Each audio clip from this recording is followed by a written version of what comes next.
To the first episode of the new podcast series by SPJIMR called Sustainable Futures. This podcast series will cover showcasing highly impactful corporate and government supported interventions which are related to sustainability. This podcast series is being organized by the Center for Innovation in Sustainable Development, CISD for short, in SPJIMR, which has the purpose of the creation and dissemination of new knowledge and research that showcases sustainable development and identifies innovative and technology-driven solutions for the same. As you will appreciate, many corporates and government bodies in India are implementing a number of path-breaking and highly impactful sustainability initiatives which can make a real difference to the planet, but many of them are not well known. The podcast series, Sustainable Futures, will showcase some of these high impact initiatives and hopefully show the way to other entities. I'm delighted to introduce our guest for the inaugural podcast in the series Sustainable Futures. He is the managing director of Tata Coffee, one of the world's largest integrated coffee cultivation and processing companies. Welcome, Chacko Thomas. Thank you, Prabhat.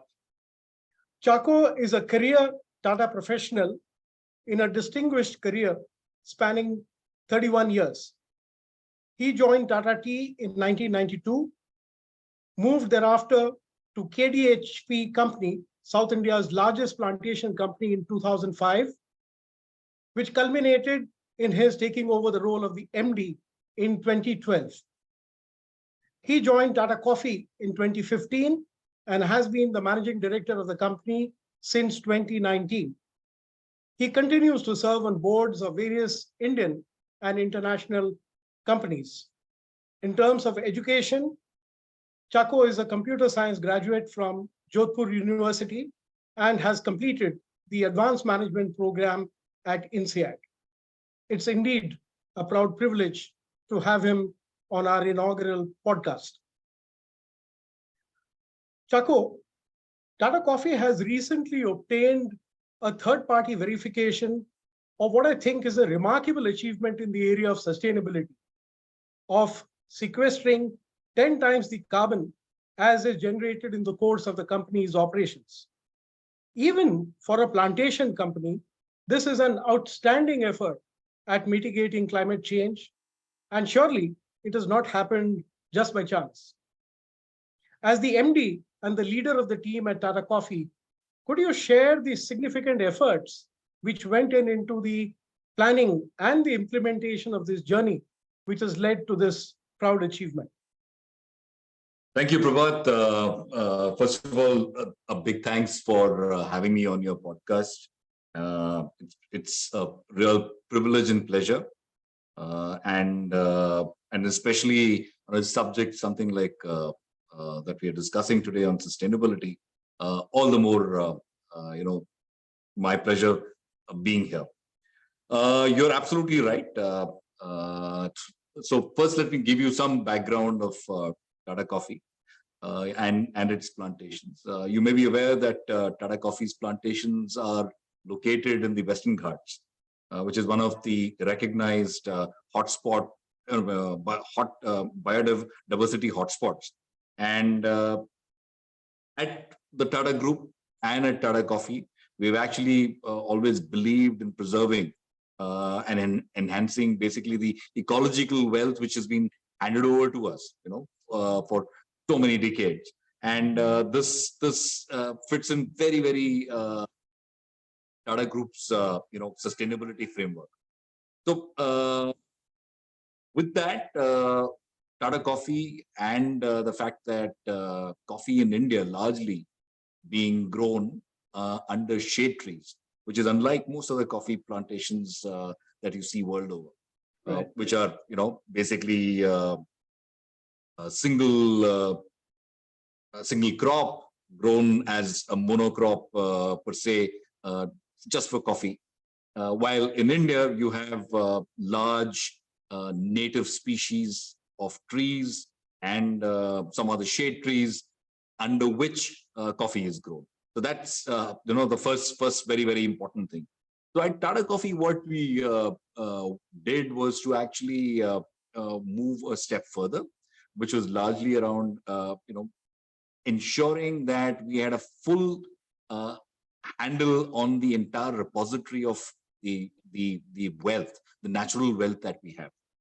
You would be surprised to know, Prabhat, that we, in the process of getting this repository and understanding the wealth that we had, we have actually gone physically counting the number of trees that we have on our plantations, which includes not just just the native species, but also the coffee plants that we have.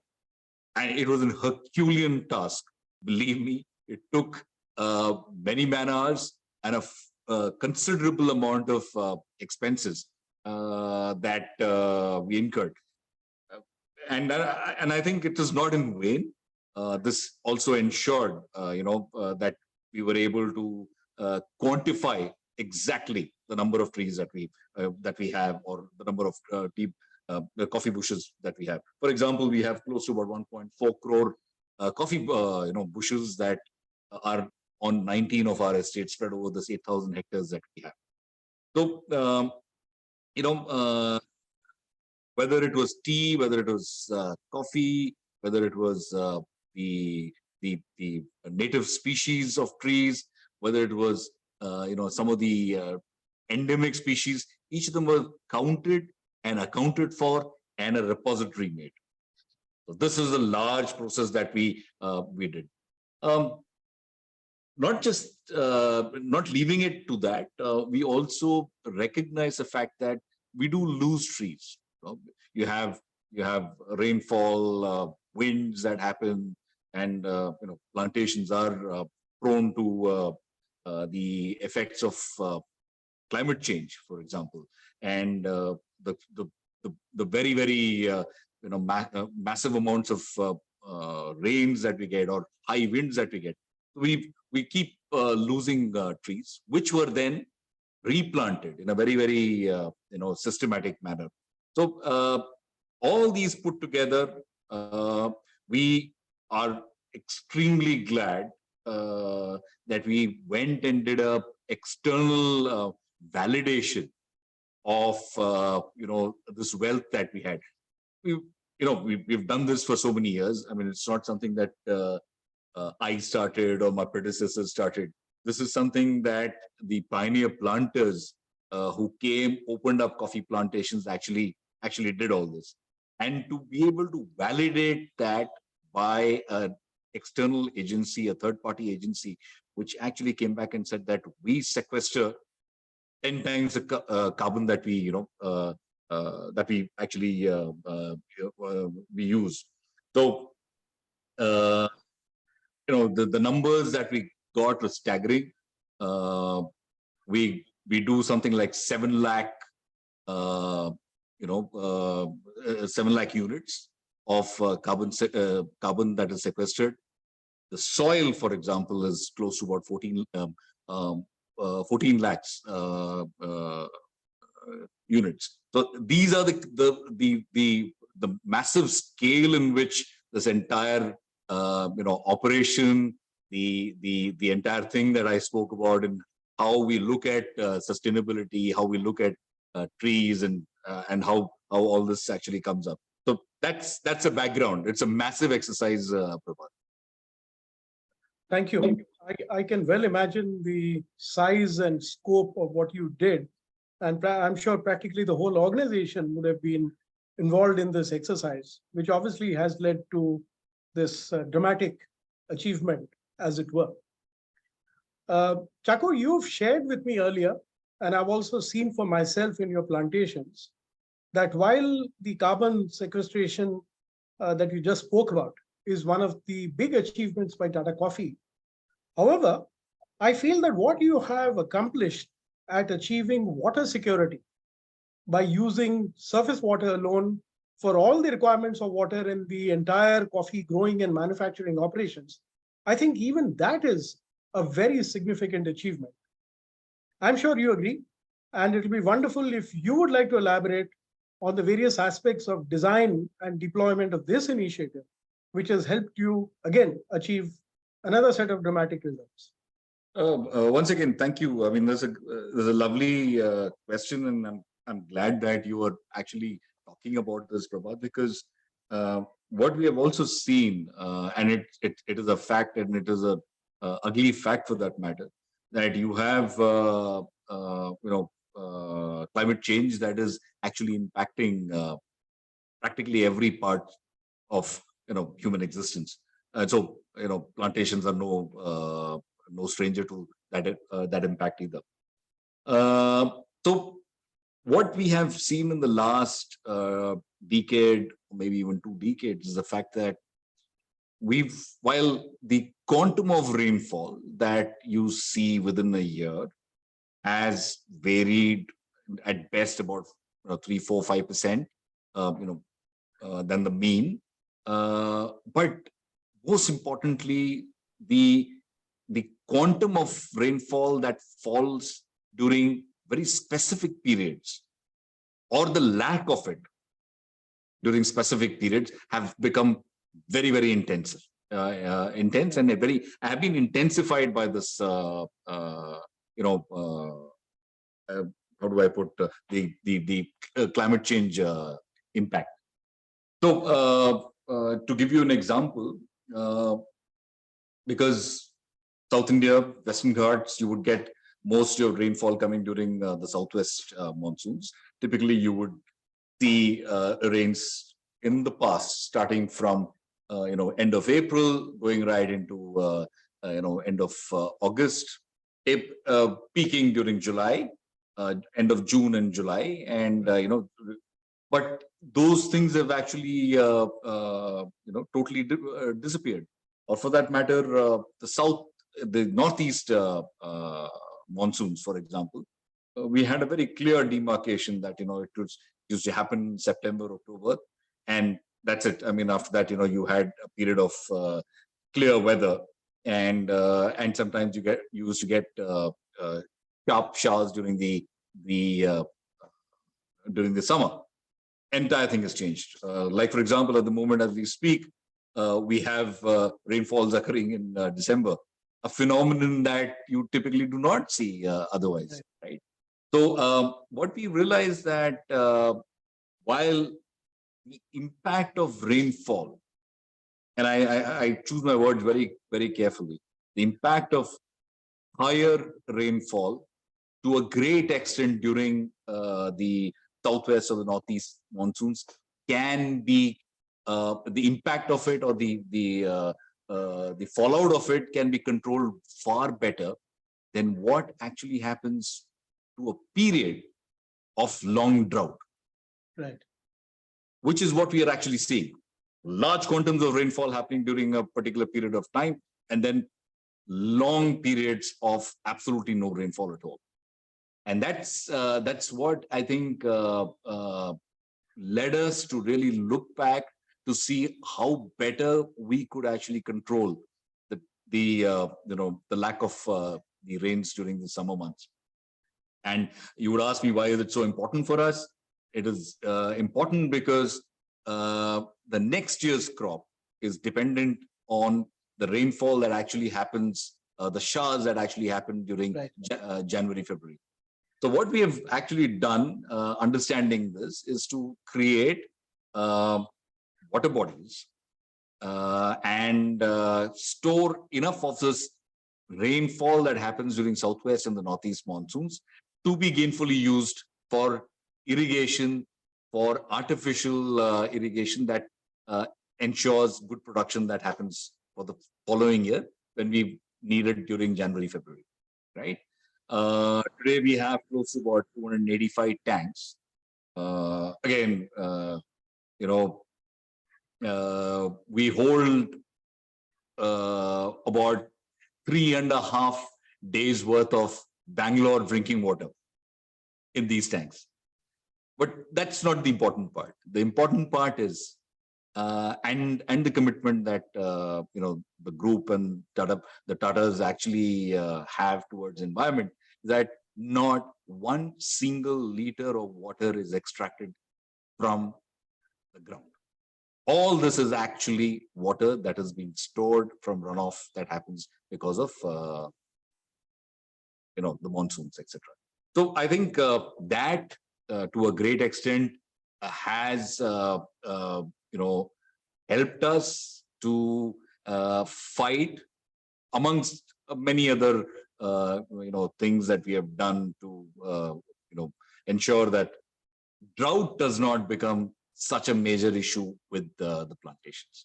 So I hope I have answered what you were looking for. Absolutely.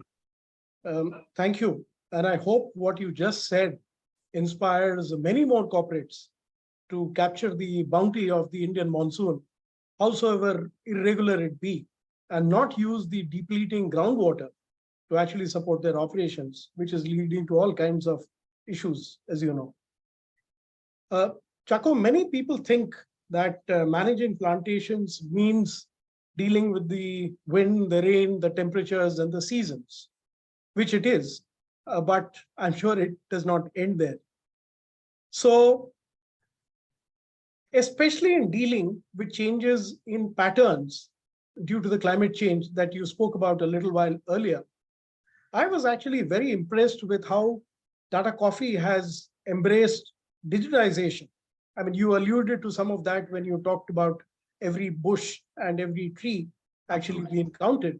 Absolutely. But how do you visualize that digital technology is actually going to help you find answers to some of the future challenges which are likely to be posed by environmental factors, as well as the cost pressures that are likely to come about going forward? Thanks. And I think just again, I mean, sorry, I'm throwing numbers at you, but these are numbers we are very, very, very, very proud of. I spoke about 1.5 crore coffee plants, for example, right, which were counted, accounted, and actually stored on a database, right? I remember that. There's close to 1.34 million trees that we have, 64 varieties or species of trees that we have, 11 endangered species of trees that we have, right? And countless other things, like, for example, the flora and fauna that we have. These are data points that could easily be lost or glossed over if you do not capture it somewhere. And why is it important to capture? I'll move on to that later. But this was the raw data. This is the kind of raw data that we actually had with us.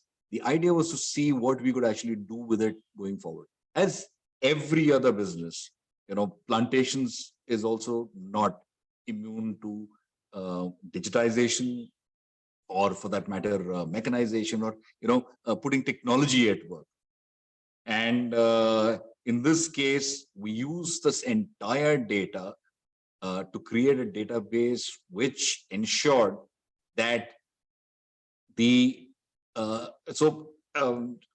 again, sorry to go back a little bit, an estate, the way it is structured, has divisions, and divisions have these fields which are basically about 10 to 12 or 14 hectares, right? Depending on the size, geography, etc. Right. Now, these data which I spoke about, not limited to the numbers that or the examples that I gave, but close to 200 other data points were captured and put onto a software that we actually developed in-house. Mm-hmm. That would be available as on the desktop for the manager to take any kind of calls that he wants to take. Right. The call, or or rather the ask to the manager was to, I am providing you all data that you need whether it is how well your Arabica or your Robusta is performing, how many vines of pepper that you have in your saying, in that particular field, what is the soil status of that particular field. But the decision that you need to take is that you need to be in a position to tell me what input that you need, what input is missing that you need to make sure that this particular field that we are talking about becomes even more productive or more profitable. And for a manager to have all this at his fingertip was actually really, really helpful. So when you see plantations of today as against what they were in the past, so much of data has been digitized, and it obviously helps you in improving efficiency, etc. So this is one of the examples that there's so many other things. Like I spoke about climate change as being one of our biggest challenges, right. Drought being one of the biggest challenges.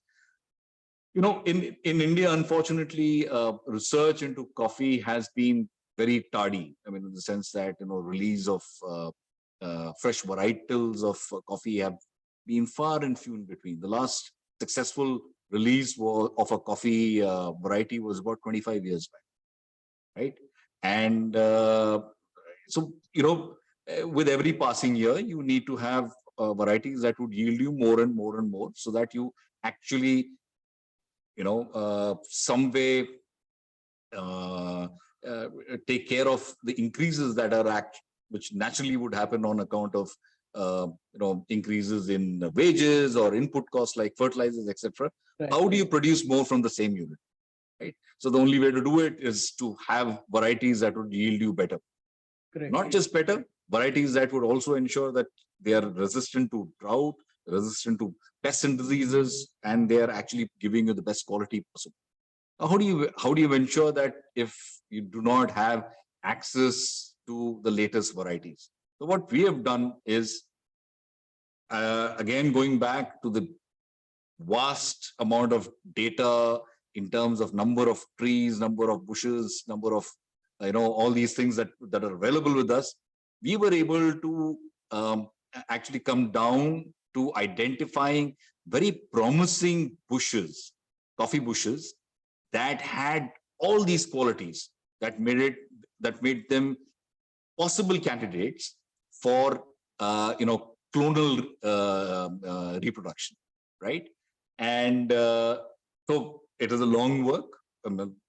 There's a long gestation period to it, because you can't take data from 1 year and say that, this is the best clone that you could possibly produce, right?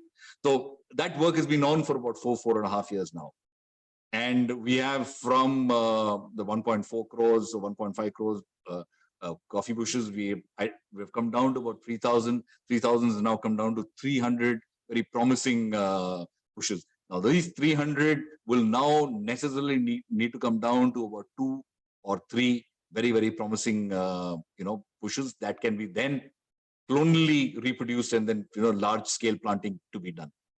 All this flows from various inputs in terms of digitization. So how do you monitor the performance of each of these 3,000 bushes? They're all over the place, right? We have about 8,000 hectares. Very simple technology like your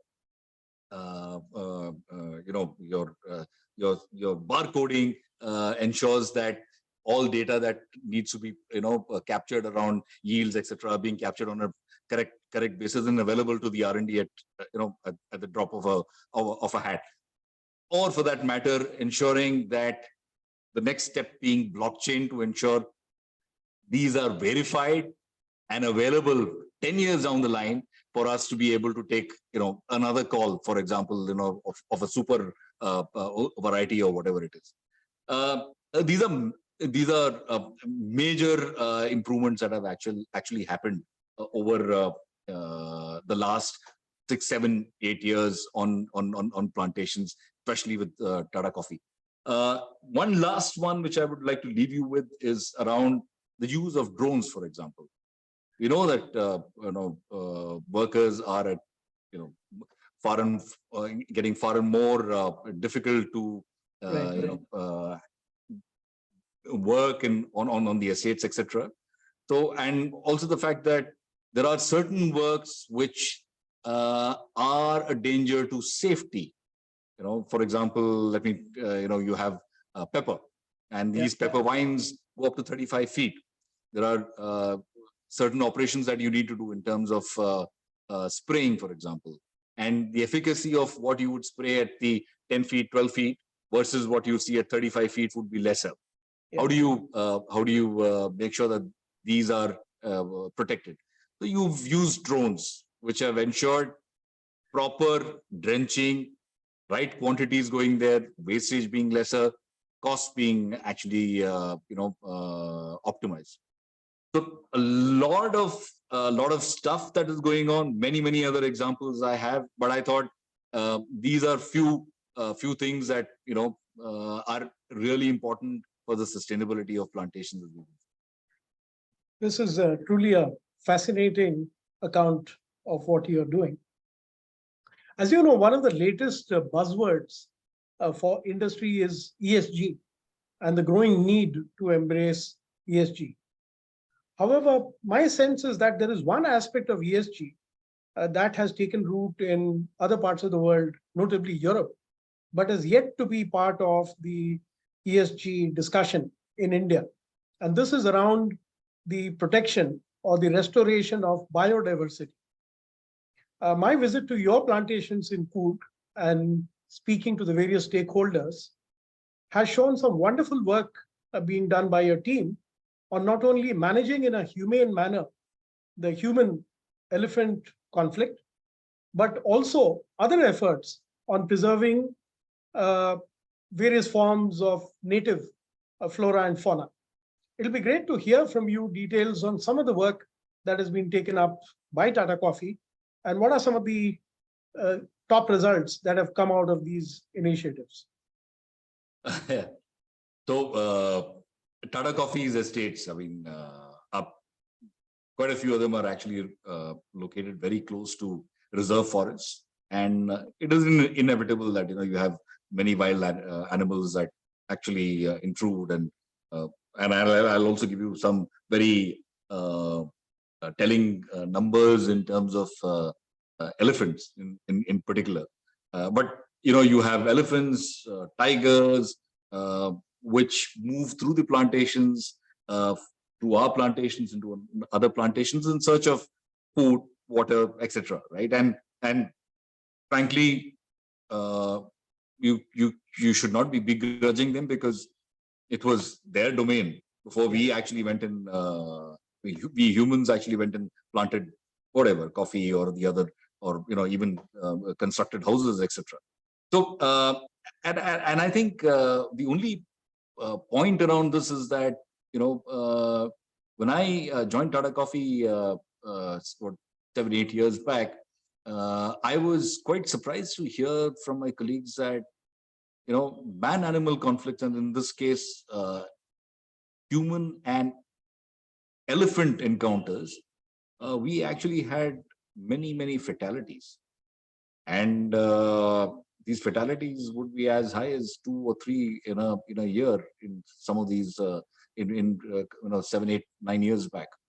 And as you're aware, the Tata Group is extremely focused upon safety, and especially safety of its employees. And it was obviously felt that this could not go on. I mean, the fact of the matter was that these are wild elephants. I mean, how do you run a business and also ensure that you don't have run-ins with elephants, for example? And I think this also had a very difficult and a very the morale of the workers, it all took a big beating, because going out to work and being scared that there would be an elephant around, and could possibly come and intrude into your work, I mean, your workplace, and there could be casualties, or it's not a very great space to be in. So I think what we we realized was that there were 30 or 35, rather, there are 35 or 40 elephants which have actually calved and been born in the plantations, and who consider coffee plantations as their natural habitat, right? So, it complicates matter even more. But the big thing was what we realized was that we needed to understand that this problem is not going away. We needed to be careful that we had to get all the stakeholders within this space together to be able to find a solution for it. The first thing that we did was to actually form a wildlife cell with a very qualified person who actually has work, substantive amount of work that was in which was around man-animal conflict, especially around elephants. The first thing we did was to actually drop, mapping of conflict zones, for example.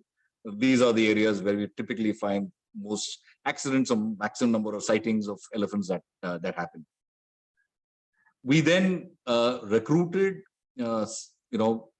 we always had watchers on the estates, but we recruited very specific, well-trained watchers, and whom we call trackers, who would be able to track the movement of elephants, understand where they are on the estate, and be able to get a common data which is available, which would be then taken to the wildlife, the wildlife cell.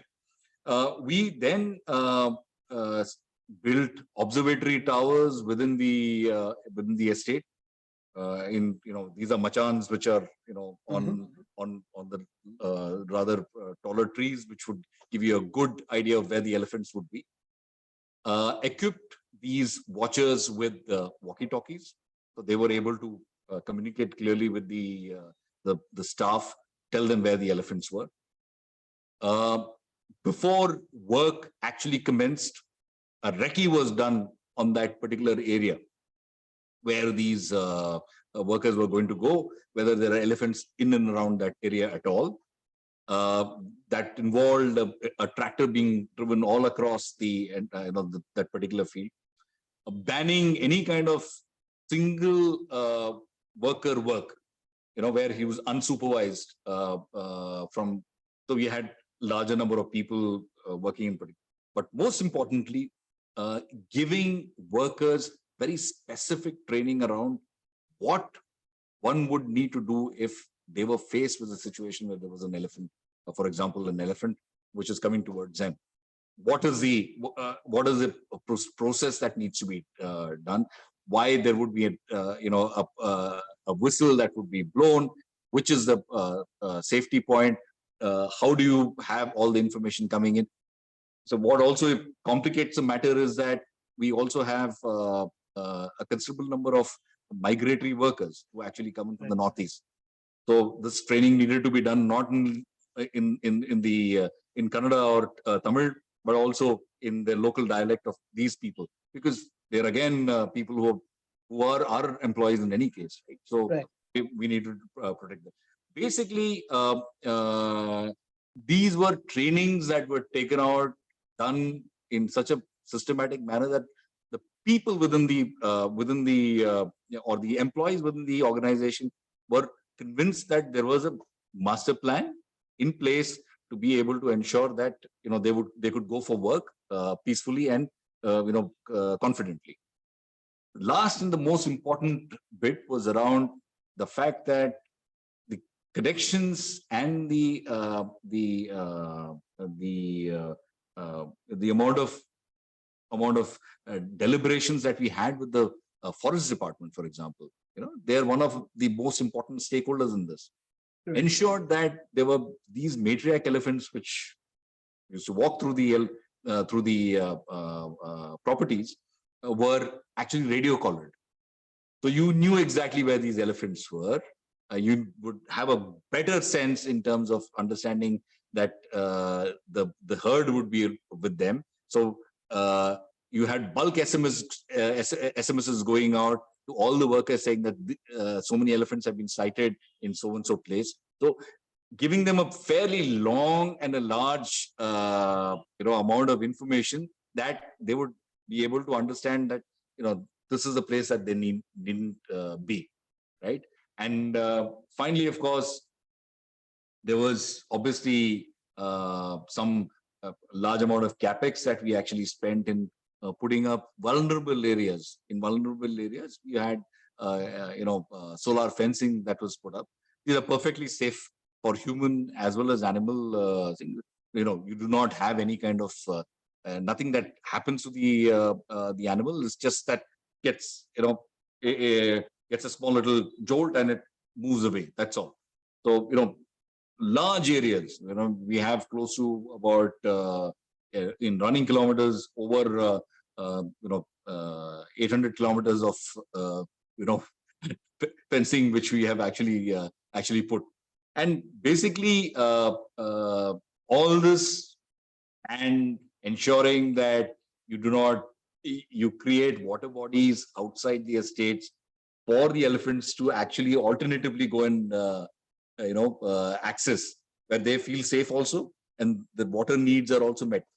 So all these things actually was it was a thorough but a large number but a well thought out plan that we put in place. Interestingly, we won a CII award for this particular initiative.